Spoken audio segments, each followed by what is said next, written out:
राधे राधे। आप सभी का स्वागत है हमारे इच्छा जहान के चैनल पर।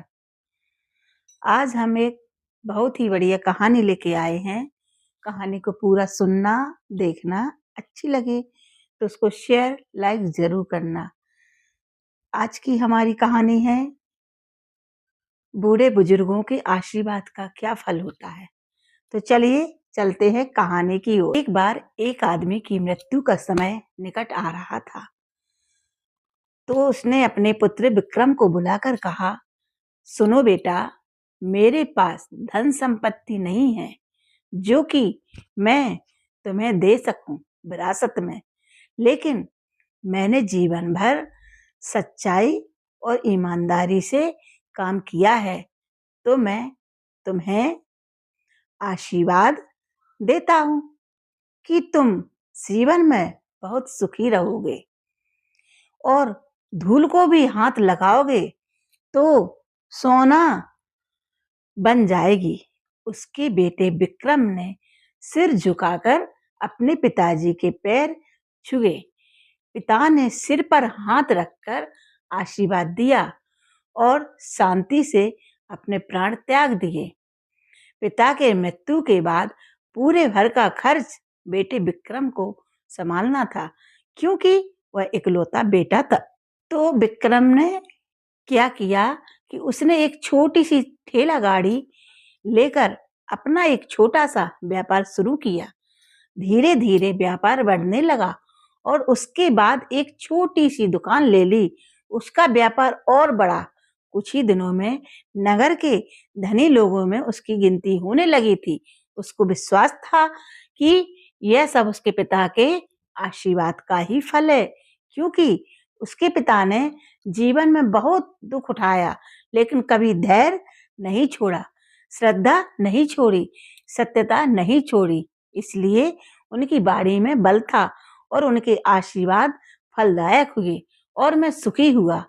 वह सभी से यही कहता और काम करता रहता था। एक दिन उसके मित्र ने पूछा, मित्र, तुम्हारे पिता में इतना बल था तो वह स्वयं धनवान क्यों नहीं हुए, सुखी क्यों नहीं हुए, हमेशा कष्ट क्यों उठाया?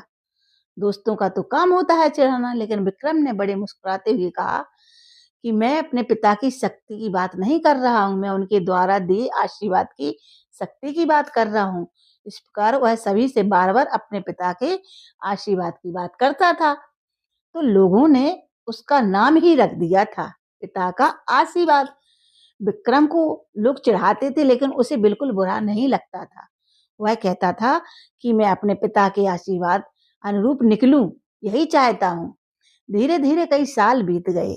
विक्रम अपने विदेशों में व्यापार करने लगा। वह जहां भी व्यापार करता उससे उसे बहुत लाभ होता। एक बार उसके मन में आया कि मुझे लाभ ही लाभ होता है, तो मैं क्यों ना एक बार नुकसान भी झेलूं, क्योंकि मैंने जब से वो व्यापार संभाला है मैं जानता ही नहीं हूं कि नुकसान होता क्या है। एक बार मुझे नुकसान का अनुभव करना है। विक्रम ने अपने एक मित्र से पूछा कि कोई ऐसा व्यापारी बताओ जिससे मुझे बहुत नुकसान हो। उसके मित्र को तो विक्रम से जलन होती थी, तो वह बोला, इसको यह घमंड आ गया है कि बहुत पैसे का, इसको मैं ऐसी जगह बताता हूँ कि वह सारा इसका धन नाश हो जाए। इसका घमंड दूर करने के लिए इसको मैं ऐसा ही काम बताऊंगा। वह बहुत सोचकर उसने फिर अपने दोस्त विक्रम को बताया कि भारत में लौंग खरीदो और जहाज में भरकर अफ्रीका की जंजीरवार में जाकर बेचो। विक्रम को यह बात उचित लगी। जंजीरवार तो लौंग उत्पादन का देश है। वहां से लोग लौंग भारत में लाते हैं और यहाँ 10-12 गुना भाव पर बेचते हैं। भारत में खरीद करके जंजीरवार में बेचे तो सीधे सीधे नुकसान सामने दिख रहा था। फिर भी धर्मपाल ने तय किया कि मैं भारत में लौंग खरीद कर जंजीरवार खुद लेकर जाऊंगा। देखूं कि पिता का आशीर्वाद कितना सत्य देता है, कितना साथ देता है, क्योंकि उसे थोड़ा अपने पिता के आशीर्वाद पर थोड़ा संदेह हो रहा था।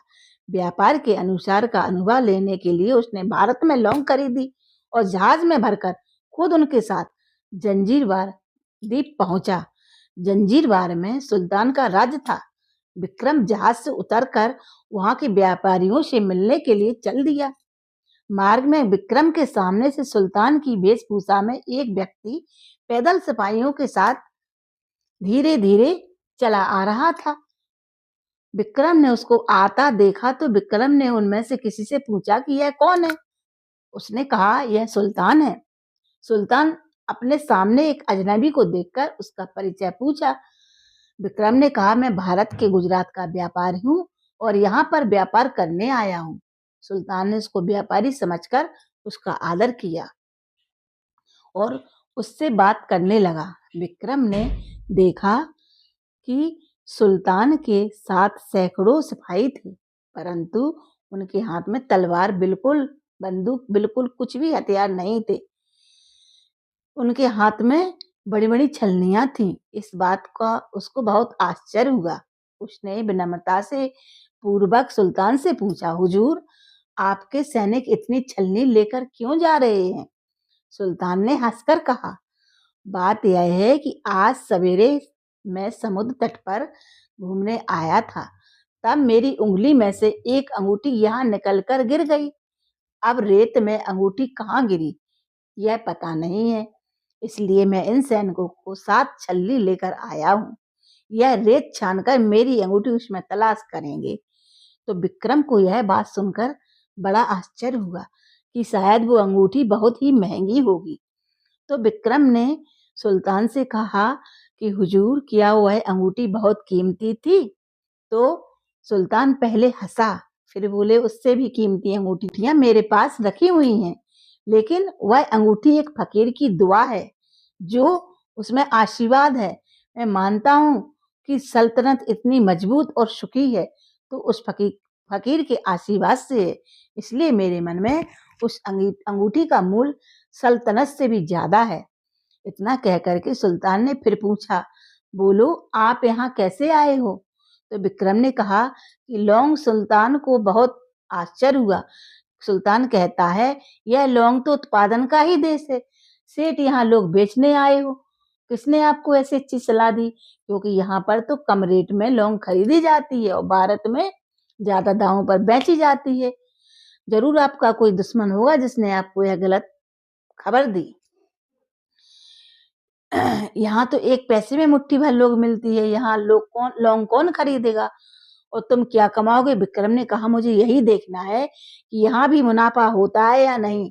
मैंने पिता के आशीर्वाद से आज तक जो भी धंधा किया उसमें मुनाफा ही मुनाफा हुआ, तो अब मैं देखना चाहता हूँ कि उनके आशीर्वाद यहाँ भी फलते हैं या नहीं। सुल्तान ने पूछा, पिता का आशीर्वाद, इसका क्या मतलब? विक्रम ने कहा, मेरे पिता सारा जीवन ईमानदारी और सच्चाई की राह पर चलते हुए धन कमाते थे। उन्होंने मरते समय मुझे भगवान का नाम लेकर मेरे सिर पर हाथ रखकर आशीर्वाद दिया और कहा था कि तेरे हाथ में धूल भी आने पर सोना बन जाएगी। ऐसा बोलते बोलते विक्रम नीचे झुका और सुल्तान के सामने मुट्ठी खोल करके बीच में रेत नीचे गिराई तो विक्रम और सुल्तान दोनों को ही आश्चर्य का ठिकाना नहीं रहा। उनको हाथ में एक हीरे जड़ित अंगूठी थी।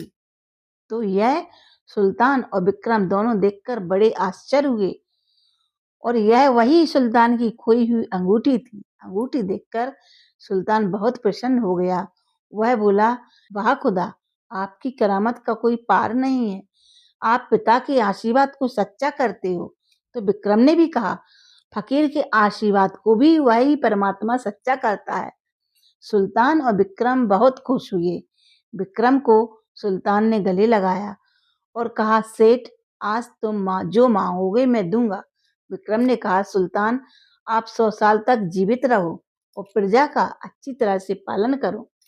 आपकी प्रजा हमेशा सुखी रहे, इसके अलावा मुझे कुछ नहीं चाहिए।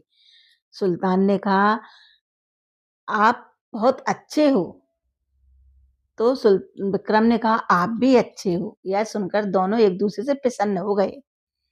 तो सुल्तान ने कहा, मैं तुम्हारा पूरा माल खरीदूंगा और तुम्हें माला माल कर दूंगा।